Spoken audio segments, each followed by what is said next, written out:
Hello and welcome to Convention Reviews. Today we'll be talking about Ret-Con 2024. This was an interesting little convention in Cary, North Carolina.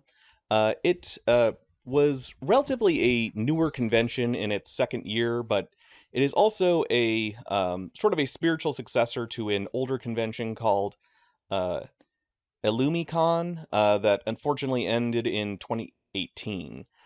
So this convention was basically held at an Embassy Suites over a 3-day weekend. Last year it was only 2 days, so definitely a little bit of a bigger turnout. I would say in general this convention had about a few hundred people, relatively small but pretty tight-knit community of people. And it really covered a wide variety of different kinds of media.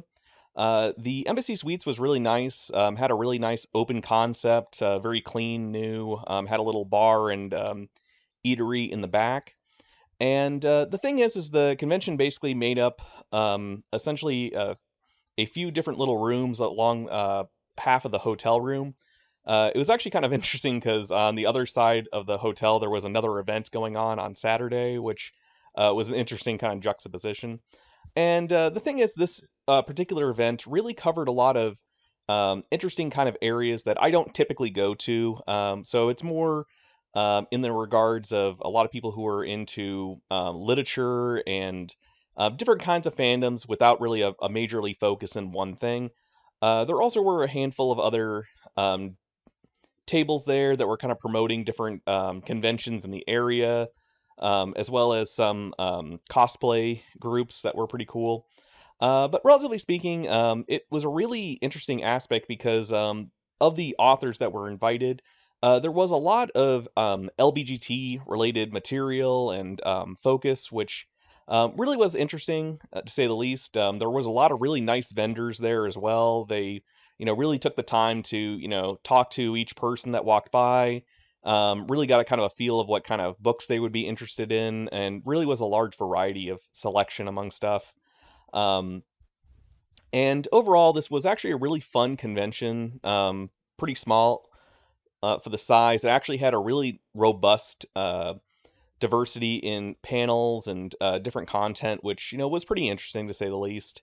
A lot different than just specifically anime, which is what I typically go to.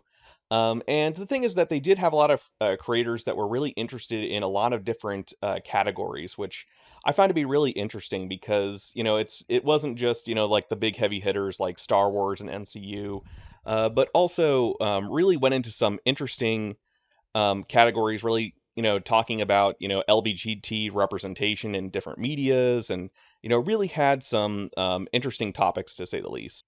So one thing that actually, for me, was pretty interesting with this particular title is that a lot of the guests that were actually invited or featured for this particular convention really went into a lot of detail for, people who are like budding or inspiring artists and authors in the sense of like, hey, you want to write your first book, this is kind of like what you need to do, and kind of like running people through like the process of kind of getting your thing out there and not getting kind of caught in your head. And which is really an interesting aspect, especially for people who are trying to create in a a more literary space, which is pretty fun.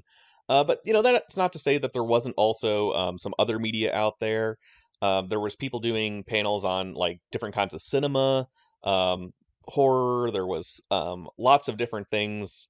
That was kind of a real interesting mixture of stuff. Um, I will say the quality and quantity definitely varied throughout the convention.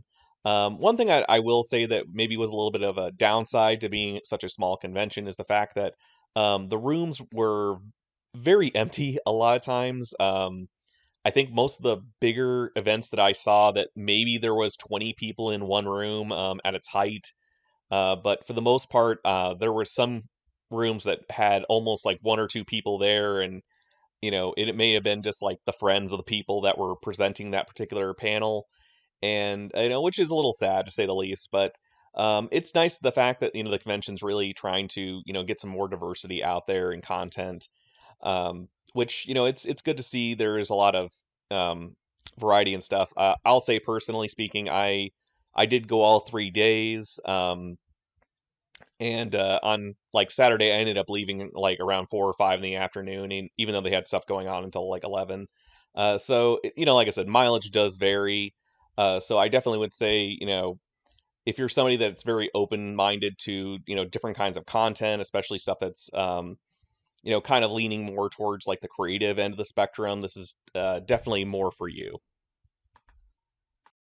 On the bright side, I will say that this convention does seem to have the desire to, grow and mature over time and, hopefully grow into being, maybe more of like a smaller but, more regional convention of maybe being 1,000 people at most, which is, pretty desirable, ambitious goal, especially for the kind of niche works they're trying to do. And, like I said, I'll definitely keep my eye on this convention as it continues to grow, and hopefully, they'll see some of the pros and cons and maybe learn from it a little bit. Anyways, this has been Convention Reviews. I hope you enjoyed this convention, and if you went to this or know anything about more about it, please feel free to leave a comment and like and subscribe. Anyways, this is Convention Reviews signing off.